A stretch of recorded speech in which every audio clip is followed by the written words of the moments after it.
Now, the menopause was always something that millions of women went through, but it rarely made it onto the national agenda. Now it's front page news with the government promising easier access to hormone replacement therapy.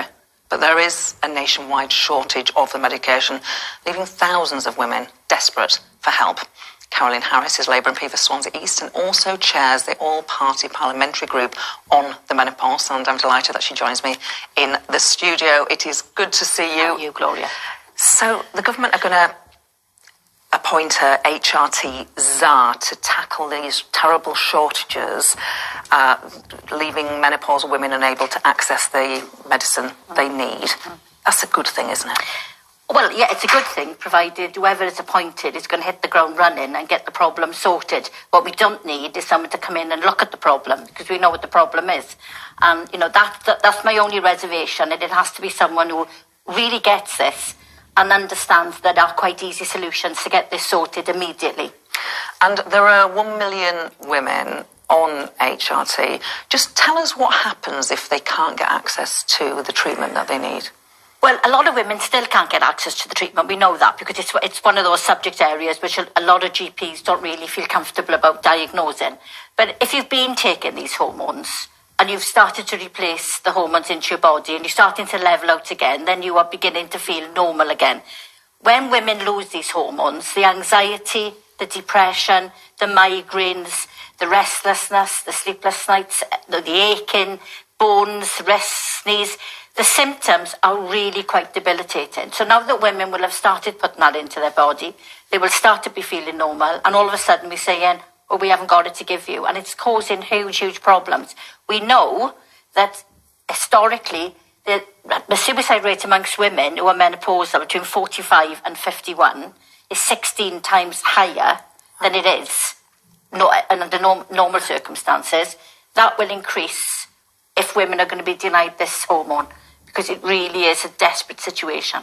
And for those women who can't get access to it, what are they doing? Is there a black market in the drugs? Well, I think there's a sort of sideline market, if you like, because women are actually swapping patches for gel. Some women are borrowing gels from other people.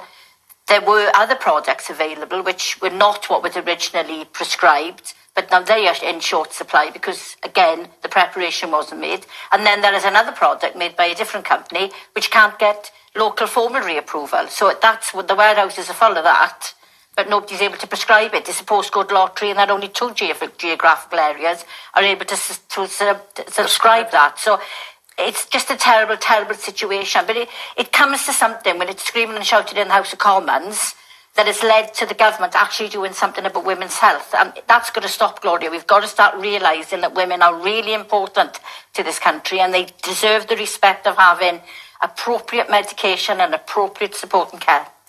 Now, prescriptions for HRT, they have almost doubled in England in the last 5 years.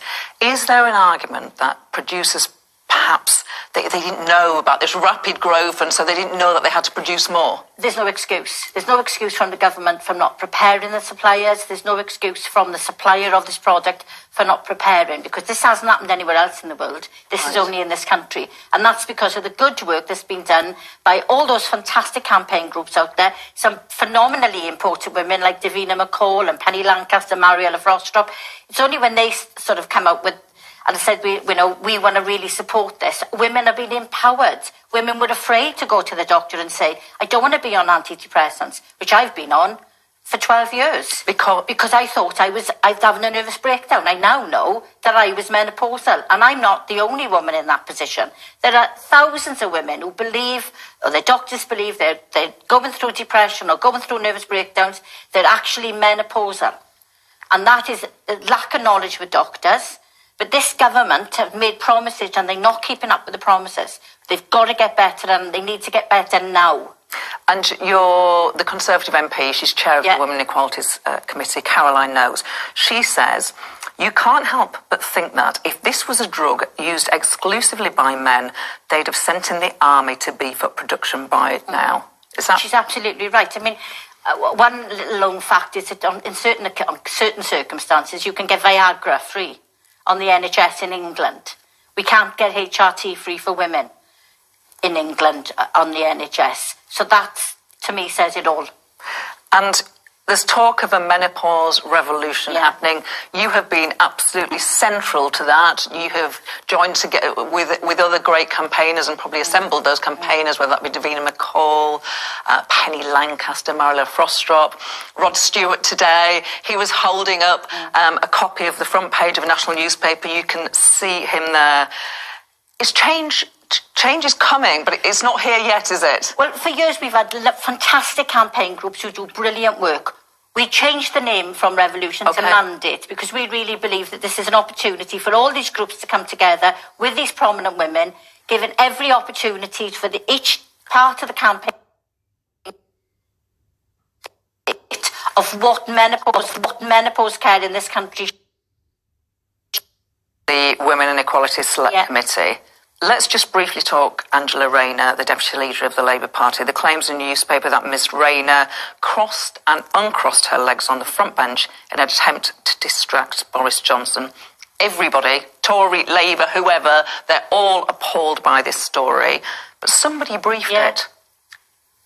Does there need to be some sort of investigation? Definitely. I mean, it's classic, isn't it? You know, if somebody wants to come forward and say something derogatory like that, and it's fine to come in after and say, oh, this is appalling, but somebody said it and it got reported, there needs most certainly to be an investigation. And whoever is found to have done that needs to be held accountable. Disciplined. Definitely. Carolyn Harris, it's always a pleasure to talk to you, and I'm really pleased that you could make it to the studio today. Keep fighting. Well, thank you. After the break, 3 women